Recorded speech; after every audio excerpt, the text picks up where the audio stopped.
Thank you very much to for coming to our little seminar. If any of you guys would like to learn a little bit more about how to sell healthy fish, then by all means come down and sit down. I would like to just acknowledge the PIAA and IndiePet for all their hard work putting this event together.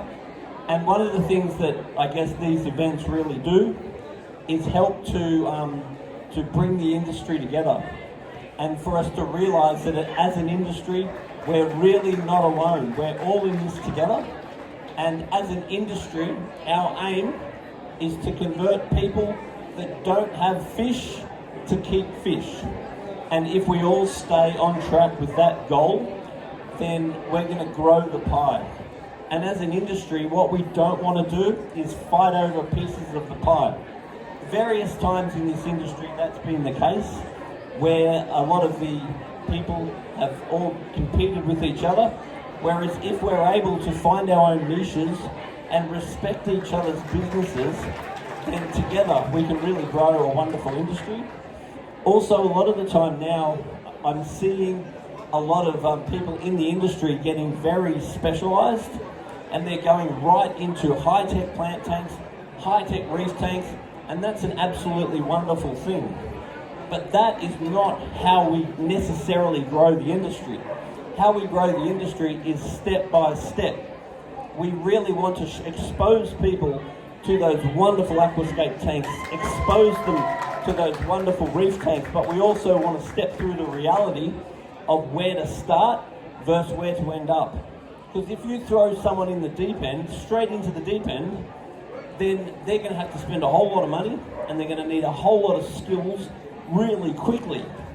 And that requires money, it requires dedication, it requires all this stuff that a very small percentage of the population is going to have. On the other hand, if we widen our scope and we sort of try to show everyone our passion for everything from those high complicated aquariums to the basic Siamese fighting fish in a small aquarium, or something like golden mountain cloud minnows, beautiful fish, very easy to keep, very forgiving, very cheap. So a lot of shops I see, they're really skipping right past the introduction. A couple of clownfish in an 80-litre aquarium. The difference between stepping into salt water with a couple of clownfish in a basic saltwater aquarium compared to a high-tech complex reef aquarium is massive. So we don't want to scare people from the start. We want to step them through. So I guess what I want to do is introduce myself to anyone that I don't know. So I'm Paul Talbot. I'm from Majestic Aquariums. I'm the Vice President of the PIAA. And basically, I'm here to support and help you guys in any way that I can. And so I'm very available if anyone would like to hit me up with questions or any help. Because once again, if we can help each other and support each other and grow the industry, that's actually in all of our best interest. So the idea with today is how to sell healthy fish. So starting with the beginning, it's really important if you want to sell healthy fish, you've got to know what a healthy fish looks like.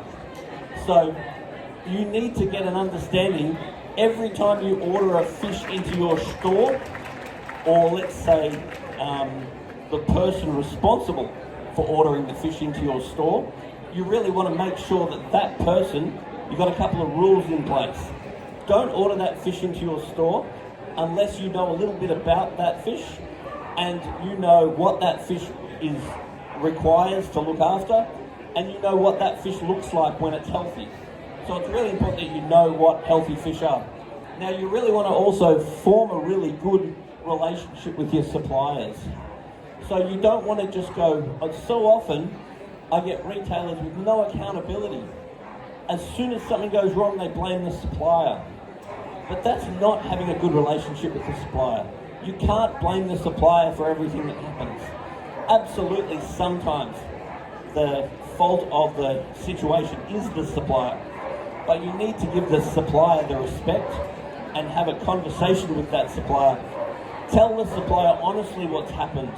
Let the supplier work with you on how to improve that situation, try to make sure that that situation doesn't happen again. So I really believe that your relationship with the supplier is a very, very important part of selling healthy fish. And if you're getting good engagement for your supplier, if you're getting solutions from your supplier, then this is the right supplier for you. If the supplier doesn't really want to know about your problems, if the supplier thinks it's just your problem, if the supplier doesn't want to come to the party if you decide that it is their problem, and they don't want to help you, then maybe there's other suppliers you could consider. Also, I'm a big believer in one supplier per system. So I'll have a system, and let's say that this one's your bay fish system, that one's your aquarium industry system. It really isn't fair for you to go buying some fish from one supplier and have a problem with those fish, but they're mixed with a lot of fish from other suppliers. If you separate out your suppliers and then you go back to that supplier with the problem that you've got, then I think that that's a much more reasonable situation to have. Because if you're honestly saying, look, all the fish in this system are from you, and all of the fish I've got no contamination going on, then I think your accountability with your supplier is much better to have an honest conversation with them. So once again, your relationship with your supplier is everything. If your fish aren't working and you're not getting good feedback from your supplier, then obviously you could consider changing supplier. But you really want to communicate with them and don't go blaming them first. You need to take on accountability for you and what you do. And so when you're buying your fish, you don't want to buy your fish just on price. Because dead fish are not cheap fish.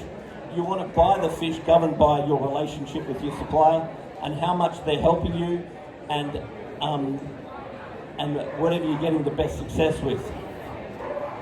And you never, ever, ever buy fish for a system unless that system is running really, really well. So in my shop, I've got multiple systems. As I said, I try to separate out what fish come from what suppliers. And then if I'm having a bigger problem with that system, the worst thing you can do is go and put more fish in that system. You need to get that system running well. Once you're happy the system's running well, then you can tick that off and look at buying some more fish.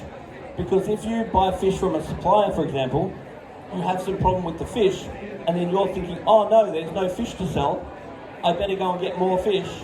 Even if you're buying them from the same supplier, you're still putting them in the same tank with the same problem. And even if those fish all died and there's no fish, there's every chance the pathogens are still there, and you go and buy another whole batch of fish, throw them in the same tank, have exactly the same problem.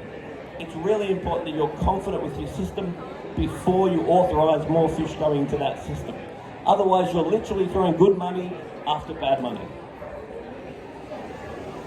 It's really important you record your dead fish too. Because if you don't record your dead fish, then you basically have no idea what fish you're losing. And you can create a perception of, oh, I lose heaps of these or I lose heaps of them. But ultimately, if you're not recording them, then you can be way off the mark. So I really, really recommend recording your dead fish.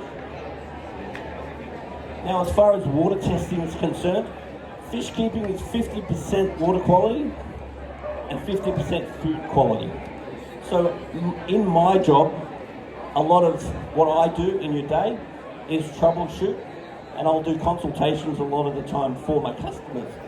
And basically this is what happens. I go to this house and the fish look great, and I test the water and it's terrible. And I look in the cupboard and there's good quality food. So I have become very biased for all sorts of reasons into what fish food are the best. And when you get a good quality fish food, I promise you it's half of fish keeping.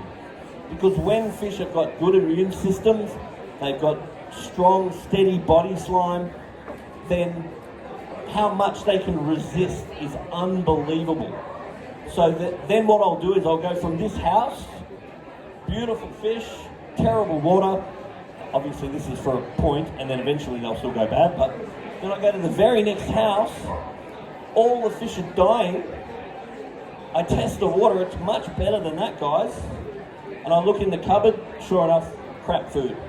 Most fish food is pressure cooked, processed, crap in a can.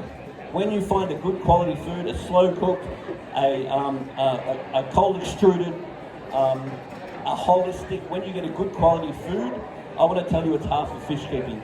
And as a store, if you're feeding low quality flake food or something and you're losing your fish, good luck.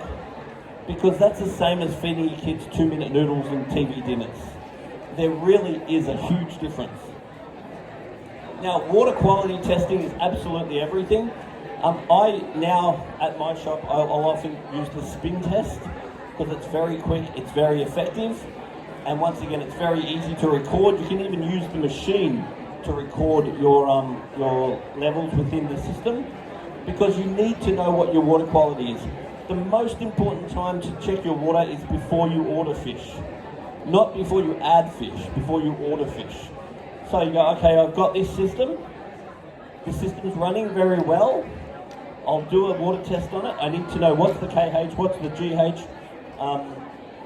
If it's a very stable system, I'm obviously going to want to know the pH.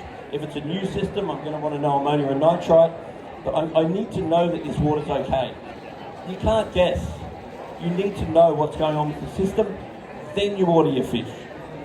So you need to get a water testing routine that's accurate, and the way you know it's accurate is you cross-reference it against other options. So you need to know that you're pretty confident with what you're doing. Something like a spin test, which is what I'll often use, if they're not calibrated properly and you're not testing it against other tests, then you're just going off a level that you're reading, which may or may not be correct. So you do definitely have to be calibrating and cross-checking to make sure that your tests are actually accurate. And ultimately, if it's not broken, you don't have to fix it. So if you're doing something and your fish aren't dying, keep doing it. But then if you're putting fish in the system and you're losing them, and then later on you're putting fish in the system and you're losing them, then there's a hole in the bucket here. You look for the hole in the bucket. The hole in the bucket might be that your testing's not accurate, or it might be that you're not testing, or it might be that you're feeding crappy foods, or basically, if you're having a problem, there is a solution. It's just that either you haven't found it or you don't know it. And once you actually start ticking the right boxes, it's actually not that hard. At my shop, I don't lose a lot of fish. Obviously you lose some fish, but I don't lose much. Hardly ever do I lose saltwater fish. And then when you do get a bad experience, you've got to kneecap it.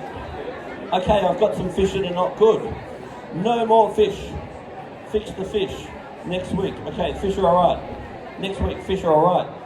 Then when you're totally confident, and then you put new fish in and there's nothing wrong with the new fish, then you're in business. So often, I'm involved in a shop and they'll ring me up and they're like, oh, I keep losing marine fish. I'm like, cool, what are you doing? Like, what have you tried to stop it? A lot of them fluff out and they don't even tell me anything at all. All they've done, as far as I'm concerned, is put fish in, lose them, blame the supplier, buy a whole nother batch of fish, put them in, lose them, and blame the supplier. Most of the time, it's not the supplier's fault. It can be, by the way. But most of the time, it's just what you're doing. If what you're doing is not working, you've got to change it. So ultimately, you need a relationship with your supplier, and you've got to do what works. If you have a relationship with your supplier and you're buying fish that are living, and you're happy with that relationship, and you're happy with what you're doing, then you've won. If you're losing fish, basically you have to find where the hole is. The hole might be them, but it also very well, more likely, is going to be you. So once again, I'm more than happy to help people if they need it. So testing, making sure the right fish go in the right systems. So this is a really, really, really obvious but big thing. You need to be, when you buy your fish, it's crazy to just go and buy them off a list. You're much better to buy them for the tank. So when you order, you want to be standing in front of your fish system, and you want to go, what would look cool in there? What would get along with them? And you order the fish to go into the tank. Otherwise, you order them off the list and you throw them all in there and you hope you find somewhere that they're going to live. And if your system's really big, maybe you're going to get away with that. Maybe if you've got bottomless money, maybe you're going to get away with that. But if you've got a compact size system and you want to get the most out of that system, you've got to buy the fish to the system. So you want to look at what would suit in that place. And then if what you're doing is not working, if you're getting fish and they're dying, there are lots of experts that are more than happy to help you. The supplier should help you. Someone like me would help you. Someone like Anthony Ramsey would help you. Someone like Gareth Barber would help you. Because ultimately, if you share our dream of the world keeping fish tanks, then we're happy to help. There's plenty of experts. You just got to ask. And do you know what the funny thing is? People like me, we love helping you. That's why we're here. There's no point having all this knowledge and not sharing it, because that's where the love comes from. Now, it's really important that you design a system that works. Once again, if you have a system and you're losing fish from the system, it's either the fish you're buying, how you're buying them, what you're doing with them, or the system itself. So once again, if it's not broken, you don't have to fix it. But you do have to make sure that you have a system that actually works. And once again, there are experts that can help you. For example, Gareth. Gareth is one of the friendliest, happiest, funniest, helpful people you'll ever meet. And he will go out of his way to help you design a system. He's going. And then obviously, you want to try and look after those people in any way. But all I'm saying is there is help. If I can teach you anything, is that you're not alone and there is help. But you do have to ask. Rebooting the system is important. I won't go into that because I've got to make sure that I don't take too long. Got to make sure the tanks have got very good surface agitation on them. And you've also got to know that the systems do expire. I've set up a system. It looks really nice. I sell lots of fish. And after about 7 years, it looks tired. You've got to chuck it out. Think about a new system. Think about updating. Think about how can you improve it. And then you watch your sales go up. Your sales will go up 15% just because you've got a new system. You can't have a 40-year-old system. Well, you can, but if it was up to me, I would update my system. I would learn and improve, then update my system, then learn and improve. In the long run, you'll sell more fish. Your fish will be healthier. Your customers will be happier. And away we go. How many times did I press this? So if you're not a member of the PIAA, I definitely recommend that you are. So I'm the aquatic director of the PIAA. Once again, I'm more than happy to help you, and if I can inspire you for one thing today, I'd like to inspire you to know that there is help out there. And the other thing I want you to know is that people that say, oh, what does the PIAA do for you? Is that you wouldn't have an industry without the PIAA. The PIAA was formed initially in about 1979 to fight the government who declared that they were banning the goldfish. PIAA got together, a bunch of passionate industry people, and fought the government and won. In the meantime, the PIAA has fought the government for all sorts of things, for aquatic plants, for frozen foods, for cichlids several times, for guamis for several times, to not put our reef fish on the CITES list. Basically, at the long and short of it, is there is no industry without the PIAA, so I really request that everyone get on board, become a member, pay your dues, and also tap into that togetherness, you know what I mean? We're all in this together. We want to see more people keep fish. Now the next thing is you also have to have, in my opinion, a relationship with a fish vet. Because some of the medications that you're going to need to run your business, you're not going to be able to get. So you need to have access to microscope diagnostics and proper veterinary medications. These are not readily available. So depending on what area you're in, the PIAA has some deals set up with vets. So if you don't have a vet that you work with, I do highly recommend that you do, because you need access to medications that we don't have access to and the vet does. So let's say that you've lost a bunch of fish. Instead of just blaming the supplier and then buying another whole batch of fish, what we'll do, we'll get the vet in, the vet will take a microscope analysis, the vet will find out exactly what's wrong with the fish, the vet will then medicate those fish, and then we'll look at our lessons learned, we'll lick our wounds and decide to go again. So I do think you need to have a good relationship with a vet. So once again, I've got to wrap up soon because I am actually running out of time. But as far as running fish in an aquarium commercially is concerned, there is a little bit involved in it. There are people that want to help you, but you do have to create, I guess, a tick list that works. Like having oversized UV sterilizers where the tubes are replaced regularly enough. And there's really not one solution for everyone, but you can find a solution for your systems. And the solution may also be governed by how many fish you're allowed to have in your systems. Like I've been to stores that are absolutely chock-a-block with fish and the fish are all happy. Then I've had other systems myself where I know that I can't put that many fish in the system. So it's all a matter of getting interested, getting involved, and learning what actually works for you. Because all that matters is what actually works for you. And if you don't record it, you don't know. So setting targets, I think, is absolutely everything. So if you just monitor what you do and say, right, at the moment in my store, aquarium is 11% of my store, for example. Let's play a game and how do we get it to 15%? Dead fish in my store is at 18%, and I've had a lot to do with a lot of training in various stores. Very much done a lot of training with pet stock, and you can improve it. So if you monitor your dead fish and find they're 18%, the question becomes, how do we get that down? And if you just set some really basic targets and you get the right team involved and you just slowly improve, then number one, you'll get a lot of reward out of it. You might actually find you really enjoy it a lot and you enjoy your business a lot, and there are people out here that can help you. So anyway, I better wrap up, but if anyone does want to contact me at any time, I'm always here, I'm always available, and whatever we can do together. And events like this are absolutely wonderful. So I would love to see the old trade shows days come back again. I remember my business, for the first 10 years of my business, the only holidays I ever got was trade shows.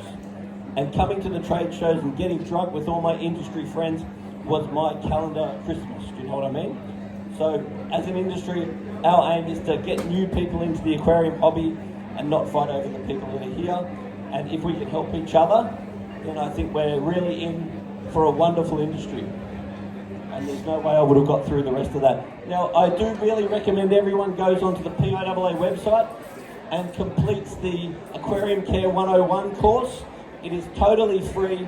It is very, very good. And you even get a little certificate so your mum can be proud. Anyway, thank you for your time, guys.